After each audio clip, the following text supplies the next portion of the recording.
नमस्कार दोस्तों, डेट है आज की 10 अप्रैल 2021। स्वागत है आपका डेली करंट अफेयर क्लासेस में। इस क्लास में हम 10 अप्रैल के मोस्ट इंपोर्टेंट करंट अफेयर को कवर करेंगे और इस डिस्कशन में हम 10 क्वेश्चनों को कवर करेंगे। इन 10 क्वेश्चनों की पीडीएफ आप टेलीग्राम चैनल से डाउनलोड कर लीजिएगा। टेलीग्राम चैनल का लिंक डिस्क्रिप्शन बॉक्स में आपको नीचे मिल जाएगा। तो चलो अब इस क्लास को हम स्टार्ट करते हैं, लेकिन उससे पहले ये देखिए हमारी जो देखो लास्ट 6 मंथ की जो करंट अफेयर की सीरीज चल रही है, जिसमें हम अक्टूबर 2020 से लेके मार्च 2021 तक के most important selected current affair को कवर कर रहे हैं। इसका पार्ट फर्स्ट और पार्ट सेकंड ये दोनों अपलोड हो गए हैं। इन दोनों वीडियो का लिंक डिस्क्रिप्शन बॉक्स में आपको नीचे मिल जाएगा। और इस वीडियो में हमने इंडियन पॉलिटी के उन सभी टॉपिक को कवर किया है जहां से सभी गवर्नमेंट एग्जाम में जहां पे इंडियन पॉलिटी का जो क्वेश्चन पूछा जाता है वो किन टॉपिक से पूछा जाता है, उन सभी टॉपिक को इस वीडियो में हमने कवर किया है। और एक इंपॉर्टेंट बात और, हमारी जो देखो स्टैटिक जीके की जो सीरीज चल रही है, इसमें हमने कल क्लास फर्स्ट को कवर किया था और क्लास फर्स्ट में हमने AGI attorney general of India को कवर किया था।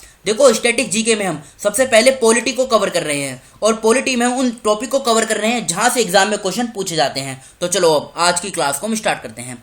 पहला क्वेश्चन क्या है, देखो पहले क्वेश्चन में पूछा गया है मार्क रूट किस देश के प्रधानमंत्री हैं, तो बताइए। देखो ये इनका नाम चर्चे में क्यों है, अब समझते हैं क्यों।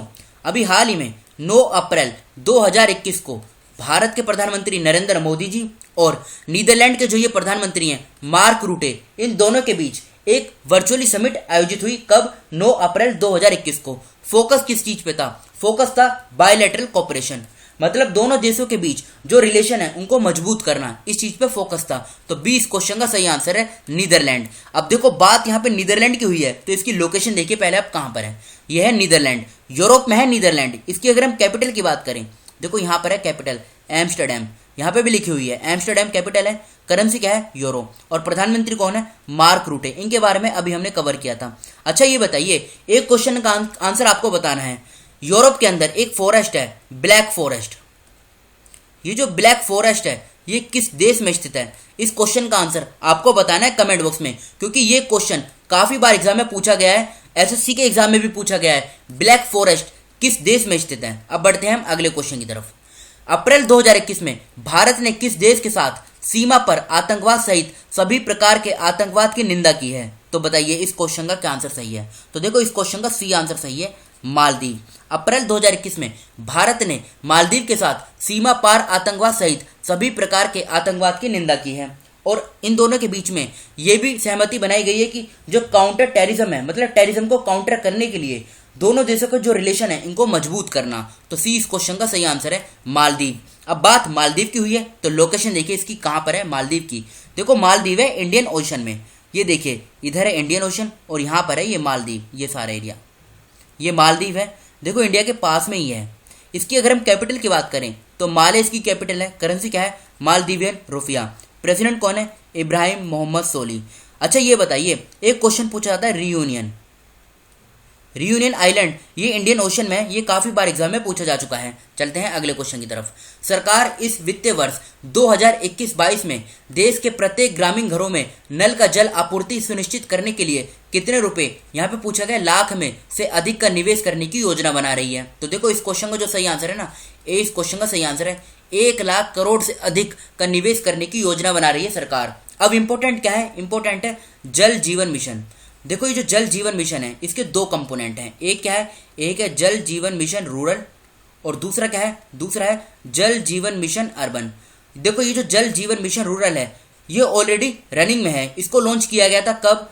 2019 में इसको लॉन्च किया गया था। इसका ऑब्जेक्टिव क्या है? ऑब्जेक्टिव है 2014 तक सभी ग्रामीण घरों में जो नल का जल है इसको पहुंचाना। और ये जो जल जीवन मिशन अर्बन है इसको अभी लॉन्च नहीं किया गया है। इसकी अनाउंसमेंट की गई थी बस क्या कि 2021-22 के जो बजट में ये बताया गया था कि इसको लॉन्च किया जाएगा। तो बस आप इतना याद रखिएगा, जल जीवन मिशन रूरल इसको लॉन्च किया जा चुका है कब? 2019 में। और ऑब्जेक्टिव क्या है? 2024 तक सभी ग्रामीण घरों में नल का जल ये प्रोवाइड कराना। तो ए इस क्वेश्चन का सही आंसर है। यहाँ पे पूछा गया 1 लाख करोड़, इस क्वेश्चन का सही आंसर है। चलते हैं अगले क्वेश्चन की तरफ। इंडियन प्रीमियर लीग का कौन सा संस्करण अप्रैल 2021 में शुरू हुआ? बताइए। अभी हाल ही में देखो 2021 में जो आईपीएल इंडियन प्रीमियर लीग का जो एडिशन चल रहा है ये कौन सा चल रहा है? ये चल रहा है 14th एडिशन। अगर आपको पता हो ये स्टार्ट कब हुआ था? 2008 में। 2008 में इसका फर्स्ट एडिशन हुआ था। अगर आपको इतना पता है कि 2008 में इसका फर्स्ट एडिशन हुआ था तो आप इजीली काउंट कर लेंगे कि 2021 में इसका कौन सा एडिशन है। ये इसका 14th एडिशन है। कब? 2021 में। और देखो ये कल से स्टार्ट हुआ है 9 अप्रैल से, और इसका जो आखिरी मैच यानी लास्ट मैच जो खेला जाएगा ना, फाइनल मैच, ये कब खेला जाएगा? ये खेला जाएगा 30 मई 2021 को। कहां पर? ये खेला जाएगा अहमदाबाद में। और ये इस साल 6 जगह पर हो रहा है। कहां कहां पर? मुंबई, चेन्नई, दिल्ली, अहमदाबाद, कलकत्ता और बेंगलुरु। ये तो बहुत चांस कम है कि पूछा जाए कि कहां कहां पर हो रहा है। हाँ, ये पूछा जा सकता है कौन सा एडिशन है। ये 14th एडिशन है और इसका जो फाइनल मैच है ये अहमदाबाद में खेला जाएगा। तो इस क्वेश्चन का बी आंसर सही है, 14th एडिशन। चलते हैं अगले क्वेश्चन की तरफ। किसने भारतीय विमानपत्तन प्राधिकरण यानी AAI airports authority of India के अध्यक्ष के रूप में पदभार संभाला है? तो बताइए इस क्वेश्चन का क्या आंसर सही है। तो देखो सी इस क्वेश्चन का सही आंसर है, संजीव कपूर। संजीव कपूर ने एयरपोर्ट्स अथॉरिटी ऑफ इंडिया के चेयरमैन को ग्रहण कर लिया है। सी इस क्वेश्चन का सही आंसर है, मतलब ये चेयरमैन बन गए हैं एयरपोर्ट अथॉरिटी ऑफ इंडिया के। अब देखो बात कर लेते हैं एयरपोर्ट अथॉरिटी ऑफ इंडिया की। पहले इसके बारे में बात करते हैं। पूरा नाम तो आपने जान लिया, यहाँ पे लिखा हुआ है एयरपोर्ट्स अथॉरिटी ऑफ इंडिया। इस बॉडी की स्थापना कब हुई थी? तो 1 अप्रैल 1995। बस आप इतनी डेट याद रखेगा, 1995 में इसकी स्थापना हुई थी। हेडक्वार्टर कहाँ पर है? नई दिल्ली में इसका हेडक्वार्टर है। किस मिनिस्ट्री के अंदर ये काम करती है? तो मिनिस्ट्री ऑफ सिविल एविएशन, जो भारत सरकार के अंदर आती है, उसके अंदर ये काम कर लेती है, मतलब उसके अंदर ये काम करती है। अब बात कर लेते हैं दूसरे ऑप्शन की, जैसे महेंद्र गिरी। देखो इनको अभी हाल ही में इंटरनेशनल रेंजर अवार्ड से सम्मानित किया गया था। रॉबर्ट इरविन, इनको wild life photographer of the year award 2020 से सम्मानित किया गया था। शरण कुमार लिम्बाले, इनको सरस्वती सम्मान 2020 से सम्मानित किया गया था। तो सी इस क्वेश्चन का सही आंसर है, संजीव कुमार। चलते हैं अगले क्वेश्चन की तरफ। प्रधानमंत्री मोदी ने 11 से 14 अप्रैल 2021 को टीका उत्सव का अवलोकन करने का सभी से आग्रह किया। 11 अप्रैल को किसका जन्म दिवस है? इस क्वेश्चन में यह पूछा गया है। तो देखो 11 अप्रैल को ज्योतिबा फूले, इनका जन्म दिवस है। तो 20 क्वेश्चन का सही आंसर है ज्योतिबा फूले। और ये कब से लेके कब तक चलेगा? 11 से लेकर 14 अप्रैल तक। 14 अप्रैल को क्या है? 14 अप्रैल को भीमराव अंबेडकर, इनका बर्थ डेट है, याद रखेगा।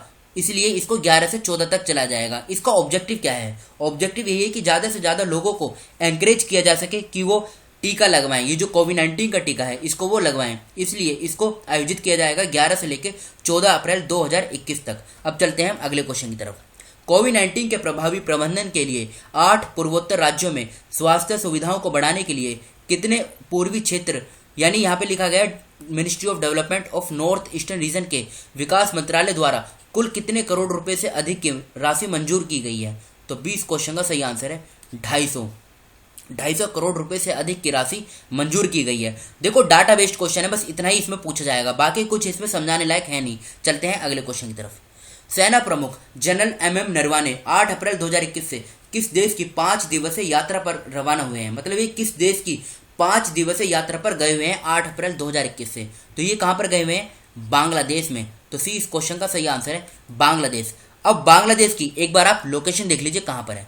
देखो ये है बांग्लादेश की लोकेशन, यहां पर है बांग्लादेश। अब पूछा जाता है भारत के कितने राज्यों की सीमा बांग्लादेश के साथ लगती है? तो ये टोटल 5 राज्य हैं। कौन कौन से? पश्चिम बंगाल, आसाम, मेघालय है, मेघालय की कैपिटल है शिलोंग, त्रिपुरा और मिजोरम। फिर से बोलता हूँ, पश्चिम बंगाल, आसाम, मेघालय, त्रिपुरा और मिजोरम। ये तो हो गए 5 राज्य हैं जिनकी सीमा बांग्लादेश के साथ लगती है। बांग्लादेश की अगर हम कैपिटल की बात करें, कैपिटल क्या है इसकी? देखो कैपिटल है इसकी ढाका। करेंसी क्या है? करेंसी है टका। प्रधानमंत्री कौन है? प्रधानमंत्री है शेख हसीना। प्रेसिडेंट कौन है? प्रेसिडेंट है अब्दुल हमीद। बस इतनी इन्फॉर्मेशन आप इसकी याद रखेगा। अब चलते हैं अगले क्वेश्चन की तरफ। किस राज्य में सभी जिलों में 9 अप्रैल 2021 से शाम 6 बजे से 12 अप्रैल सुबह 6 बजे तक सभी शहरों में लॉकडाउन रहेगा? तो ये रहेगा कहां पर? मध्य प्रदेश में। देखो बहुत कम चांस है कि इस तरीके का क्वेश्चन एग्जाम में पूछा जाए, लेकिन अब बात यहाँ पे मध्य प्रदेश की चल रही है, तो मध्य प्रदेश का जो पिछला करंट अफेयर है इसको हम कवर कर लेते हैं। हो सकता है क्वेश्चन वहां से पूछ ले जाए। तो पहला पॉइंट क्या है? इंदौर के अंदर एक आत्मनिर्भर भारत ट्रेनिंग सेंटर का उद्घाटन किया गया। इंदौर को सिंगल यूज प्लास्टिक फ्री बनाने के लिए प्लास्टिक प्रीमियर लीग टूर्नामेंट का आयोजन किया गया। रानी पद्मावती का मेमोरियल ये भोपाल में बनेगा। यूनेस्को का जो मैन एंड बायोस्फीयर प्रोग्राम है, यहाँ पर पन्ना टाइगर रिजर्व को शामिल किया गया है। इसके अंदर मध्य प्रदेश ने 1 नवंबर 2020 को अपना 65वां स्थापना दिवस मनाया। मध्य प्रदेश की सरकार ने एक इनिशिएटिव चलाया राज्य के अंदर वो लोग जो गलत मटेरियल, आप ये कह सकते हैं जो मिलावटी मटेरियल बनाकर उसको मार्केट में सप्लाई करते हैं, उनके खिलाफ सख्त से सख्त कार्रवाई की जाएगी। मिशन ग्राम उद्योग इसको लॉन्च किया गया मध्य प्रदेश के द्वारा, मतलब मध्य प्रदेश की सरकार के द्वारा। मध्य प्रदेश ने संकल्प अभियान शुरू किया। मध्य प्रदेश राज्य ने मेरा मास्क मेरी सुरक्षा अभियान किया। देखो ये जो नीचे के 3 पॉइंट है ना, 7th, 8th और 9th, ये तीनों पॉइंट इंपॉर्टेंट है। क्वेश्चन यहाँ से पूछा जा सकता है। चलते हैं हम अगले क्वेश्चन की तरफ। अप्रैल 2021 में किसने एक पहल सार्थक शुरू की है? ये जो सार्थक है ना, पहले इसका आप नाम जान लीजिए, इसका नाम इंपॉर्टेंट है। एस से देखो यहाँ पे लिखता हूँ SARTHAQ। अब एस से क्या आता है? एस से आता है स्टूडेंट्स। ए से क्या है? ए से आता है, सॉरी, ये सार्थक पूरा नाम क्या? Students and teachers holistic advance through quality scheme. समझ गए ना, ये इसका पूरा नाम है। फिर से बोलता हूँ, students and teachers holistic advance, मतलब holistic advancement through quality education. एक बार फिर से बोलता हूँ, देखो ध्यान से सुनेगा, students and teachers holistic advancement through quality education. अब तो आप समझ गए होंगे कि इसका जो संबंध है ये क्वालिटी एजुकेशन को एनहेंस करना है। मतलब अगर 2 शब्द में अगर हम कहें, अब पूछा गया किसने इसको लॉन्च किया है, तो हमारे जो एजुकेशन मिनिस्टर हैं यानी शिक्षा मंत्री। नाम क्या है? नाम है देखो इनका रमेश पोखरियाल निशंक। रमेश पोखरियाल निशंक, सी इस क्वेश्चन का सही आंसर है। रमेश पोखरियाल निशंक ने सार्थक ये जो इनिशिएटिव है इसको लॉन्च किया है। कब? 8 अप्रैल 2021 को। बस इतना आप याद रखेगा, क्वालिटी एजुकेशन को एनहेंस करना है इसका मेन ऑब्जेक्टिव। अब देखो ये तो थे हमारे आज के करंट अफेयर। अब कल के क्वेश्चन जो आपसे पूछे गए थे, किस राज्य सरकार ने ई कॉमर्स प्रमुख फ्लिपकार्ट को एशिया में अपना सबसे बड़ा पूर्ति केंद्र स्थापित करने के लिए 140 एकड़ भूमि के आवंटन को मंजूरी दी है? हरियाणा सही आंसर है इस क्वेश्चन का। कौन सा राज्य स्कूली छात्रों के लिए मासिक माइक्रो छात्रवृत्ति कार्यक्रम शुरू करने वाला देश का पहला राज्य बन गया? तो सिक्किम सही आंसर है। किसने हमारी सड़क ऐप को लॉन्च किया? मनोज सिन्हा सही आंसर है। रामकर्ण वर्मा को किस देश में भारत के अगले राजदूत के रूप में नियुक्त किया गया? गैबोन सही आंसर है। कोविड-19 की चिंताओं के कारण कौन सा देश आगामी टोक्यो ओलंपिक में भाग नहीं लेगा? उत्तर कोरिया यानी नॉर्थ कोरिया सही आंसर है। प्रत्येक वर्ष विश्व स्वास्थ्य दिवस यानी वर्ल्ड हेल्थ डे ये कब मनाया जाता है? तो ये 7 अप्रैल को मनाया जाता है। ये तो थे हमारे कल के क्वेश्चन। अब आज के क्वेश्चन जिनका आंसर आपको बताना है। 7 अप्रैल 2021 को किस देश के रक्षा मंत्री लेफ्टिनेंट जनरल नूरलान यरमेकबेव ने जोधपुर और जैसलमेर का दौरा किया? इस क्वेश्चन का आंसर आपको बताना है। केंद्र ने किस राज्य में 670 करोड़ की 14 राजमार्ग परियोजनाओं को मंजूरी दी? उस्मान साले मोहम्मद किस देश के विदेश मंत्री हैं? किस आईआईटी के शोधकर्ताओं ने, मतलब ये जो किस आईआईटी के जो रिसर्चर्स हैं इन्होंने, मतलब इसका जो एक ग्रुप है इसने डेंगू के शीघ्र निदान के लिए एक उपकरण विकसित किया है? किस राज्य यूटी ने लैब ऑन व्हील्स कार्यक्रम शुरू किया? किस देश ने ताड़ के तेल यानी पाल्म ऑयल के आयात पर प्रतिबंध लगाया है? तो इन 6 क्वेश्चनों का आंसर आपको कमेंट बॉक्स में खुद से देना है। तो ये तो थे हमारे देखो करंट अफेयर। अब देखो हमारी जो स्टैटिक जीके जिसमें हम पॉलिटी को कवर कर रहे हैं, कल हमने कवर किया था अटॉर्नी जनरल ऑफ इंडिया। कल हमारी ये फर्स्ट क्लास थी, इसमें हमने क्या कवर किया? Attorney general of India. और आज हमारी सेकंड क्लास है जिसमें हम प्रेसिडेंट को कवर करने वाले हैं। देखो सबसे पहले हम उन क्वेश्चनों को कवर कर रहे हैं जहां से क्वेश्चन एग्जाम में पूछा जाता है। तो आज स्टार्ट करते हैं प्रेसिडेंट से। ये हमारी सेकंड क्लास है। प्रेसिडेंट समझते हैं। देखो सबसे पहले तो क्वेश्चन उठता है कि इनको इलेक्ट जो होता है ना, मतलब इनको जो चुना जाता है ये पीपल के द्वारा नहीं चुना जाता, इनको नॉट डायरेक्टली, मतलब इनको पीपल के द्वारा नहीं चुना जाता, इनको चुना जाता है एक इलेक्टोरल कॉलेज के द्वारा। अगर इसको हम हिंदी में कहें इलेक्टोरल कॉलेज, इसको हिंदी में क्या बोलते हैं? निर्वाचक मंडल। फिर से बोलता हूँ निर्वाचक मंडल, यहाँ पे लिख देता हूँ निर्वाचक और मंडल, इसको बोलते हैं इलेक्टोरल कॉलेज। अब इसमें क्या होता है? देखो ये जो इलेक्टोरल कॉलेज है ना, इसमें ये 3 प्रोसेस है, समझते हैं। पहला मतलब इनका जो इलेक्शन होता है इसमें कौन कौन शामिल होता है? Elected members of both the houses of parliament. ये जो निर्वाचक मंडल है इसमें ये शामिल होते हैं जो प्रेसिडेंट को चुनते हैं। इसका मतलब क्या है? फर्स्ट वर्ड का both the houses of parliament. देखो पार्लियामेंट में लोकसभा और राज्यसभा दोनों होती हैं, तो उनके जो इलेक्टेड मेंबर हैं, देखो ध्यान दीजिएगा, यहाँ पे चुना गया है, मतलब यहाँ पे लिखा गया है सिर्फ इलेक्टेड मेंबर, जो चुने हुए मेंबर हैं वही इसमें पार्टिसिपेट करेंगे। यहाँ पे नॉमिनेट की बात नहीं हो रही है, सिर्फ चुने हुए मेंबर की बात हो रही है। जैसे राज्यसभा में 12 मेंबर चुने जाते हैं, उनकी बात नहीं हो रही है, ओनली इलेक्टेड मेंबर की। दूसरा पॉइंट क्या है? Elected members of the legislative assemblies of the state. राज्य की जितनी भी विधानसभा हैं सिर्फ उनकी बात हो रही है। कुछ राज्यों में विधान परिषद भी है और विधान सभा भी है, तो याद यहाँ पे बात हो रही है सिर्फ विधानसभा की, इतना आप याद रखेगा। थर्ड पॉइंट क्या है, elected members of the legislative assemblies of the union territories Delhi and Pondicherry. देखो यहाँ पे आएगा दिल्ली एंड पौंडीचेरी, इनके भी जो इलेक्टेड मेंबर्स हैं, क्योंकि यहाँ पे भी विधानसभा है। अब आपके दिमाग में क्वेश्चन आया होगा, जम्मू कश्मीर ये केंद्र शासित प्रदेश है, यहाँ पर भी तो विधानसभा है।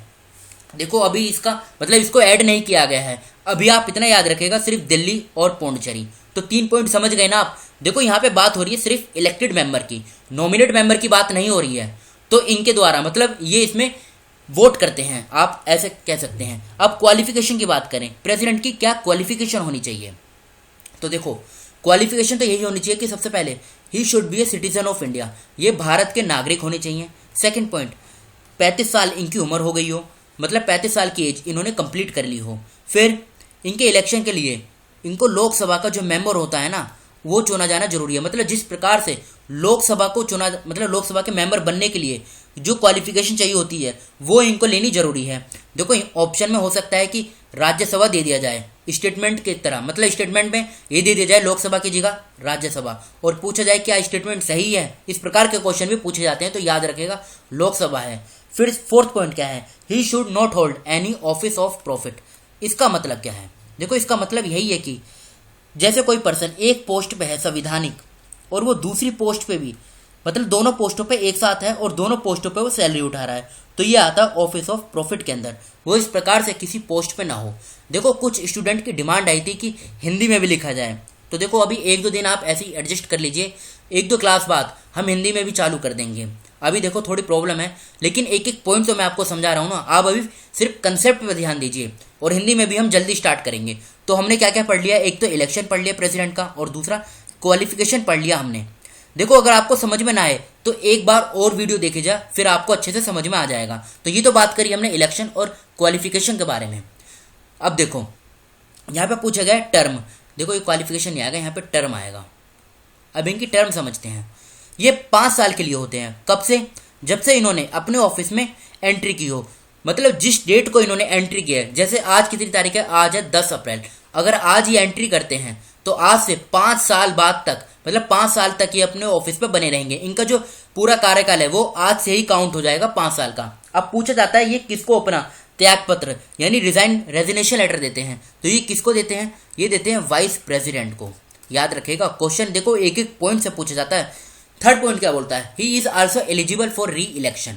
देखो अमेरिका में क्या होता है, अमेरिका में जो राष्ट्रपति हैं वो सिर्फ 2 बार बन सकते हैं, लेकिन यहाँ पे क्या है कितनी भी बार बन सकते हैं। तो ये तीनों पॉइंट आप याद रखेगा। अब executive power of the president, ये समझते हैं एग्जीक्यूटिव पावर क्या होती है।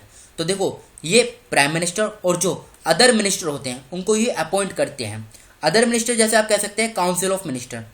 फिर ये अटॉर्नी जनरल ऑफ इंडिया, इनके बारे में तो हमने कल ही पढ़ा था। Controller and auditor general of India, chief election commissioner and other election commissioners, chairman and members of the United public service commission UPSC, governors of the state, chairman and members of finance commission. देखो यहाँ पे attorney general of India, इसको छोड़ के ये जो सभी point है ना, इनके बारे में हम आगे डिस्कस करने वाले हैं। मतलब आगे जब क्लासेस होंगी तो धीरे धीरे इन सबको हम डिस्कस कर लेंगे। अटॉर्नी जनरल ऑफ इंडिया के बारे में तो हमने कवर कर लिया है। He can appoint a inter state council to promote centre state and inter state cooperation. Centre state और इंटर स्टेट कॉपरेशन को प्रमोट करने के लिए एक इंटर स्टेट काउंसिल को भी ये अपॉइंट कर सकते हैं। तो ये तो बात करी हमने प्रेसिडेंट के बारे में। अब देखो कुछ इंपॉर्टेंट आर्टिकल हैं संविधान के जहां से क्वेश्चन पूछा जाता है। देखो इनको तो आपको सिर्फ याद ही करना है, एक बार समझ लेते हैं। आर्टिकल 52 क्या बोलता है, प्रेसिडेंट ऑफ इंडिया, मतलब आर्टिकल 52 में ये बात कही गई है कि एक पोस्ट है ऐसी प्रेसिडेंट ऑफ इंडिया की। Article 53 executive power of the union. Article 54 election of the president, यहाँ पे इलेक्शन की बात कही गई है। आर्टिकल 56 में इनके जो ऑफिस है इसकी टर्म की बात कही है। आर्टिकल 57 में इनका जो इलेक्शन है उसके लिए मतलब इनकी एलिजिबिलिटी री इलेक्शन के लिए इसके बारे में कहा गया है। आर्टिकल 58 में इनकी क्वालिफिकेशन बताई गई है और आर्टिकल 60 में इनकी शपथ बताई गई है कि इनको शपथ कौन दिलाता है। तो इतना आप याद रखेगा। अच्छा ये बताइए इनको शपथ कौन दिलाता है, इस क्वेश्चन का आंसर आपको बताना है कमेंट बॉक्स में खुद से। तो फिलहाल इस डिस्कशन को हम यहीं पे रोकते हैं। Thank you.